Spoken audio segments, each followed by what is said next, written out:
When the chips are down, these civilized people, they'll eat each other. You are the unvaccinated. You are the problem. It is the unvaccinated who are the problem, period, end of story. The only people that you can blame, this isn't shaming, this is the truth. Maybe they should be shamed, are the unvaccinated. It's time to start blaming the unvaccinated folks, not the regular folks. Anyone you came into contact with will blame you, as will the rest of us who have done the right thing by getting vaccinated. Because frankly, we know that we can't trust the unvaccinated. I think it's time to get our moral house in order, Anderson. It's the unvaccinated who are the threat. All of us vaccinated folks are going to start wearing masks to protect the unvaccinated folks.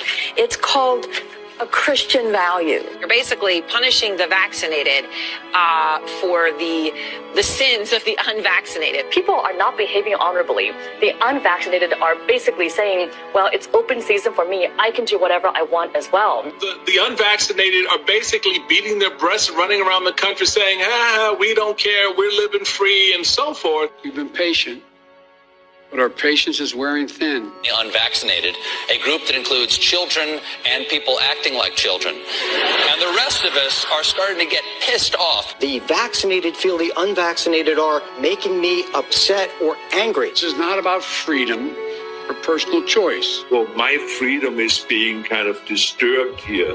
No, screw your freedom. The other day, Howard Stern weighed in with a much different approach. Take a look. When are we going to stop putting up with the idiots in this country and just say, it's mandatory to get vaccinated? Their freedom. But you're treading on our freedom and you're making other people sick, and really you're killing other people. The anti-vaxxers, they seem to have a thing for death and home remedies. The anti-maskers turned anti-vaxxers are not just putting their own lives at risk. If that was the issue, we could just say that we can watch them compete to win place or show in the Darwin Awards. We have to start doing things for the greater good of society and not for idiots who think that they can do their own research. And don't get me started on the lunatics who won't take any of the COVID vaccines. Life is too short to be an ass. Life is way too short to be ignorant of the promise of something that is helping people worldwide. Maybe you're doing it because you're disconnected or disorganized. Maybe you have some sympathetic psychological reasons. But maybe you're just being antisocial. Oh, you can't shame them. You can't call them stupid. You can't call them silly. Yes, they are. Those who are not vaccinated will end up paying the price. The unvaccinated should be taxed.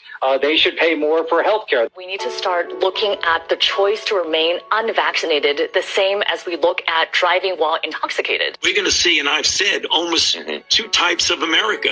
Dr. Fauci said that if hospitals get any more overcrowded, they're going to have to make some very tough choices about who gets an ICU bed. That choice doesn't seem so tough to me. Vaccinated person having a heart attack, yes, come right on in. We'll take care of you. Unvaccinated guy who gobbled horse goo, rest in peace, Wheezy. Pointing back to the unvaccinated who are really creating a problem in this country, every death that we are seeing from COVID could have been prevented. Literally, the only people dying are the unvaccinated. And for those of you spreading misinformation, shame on you.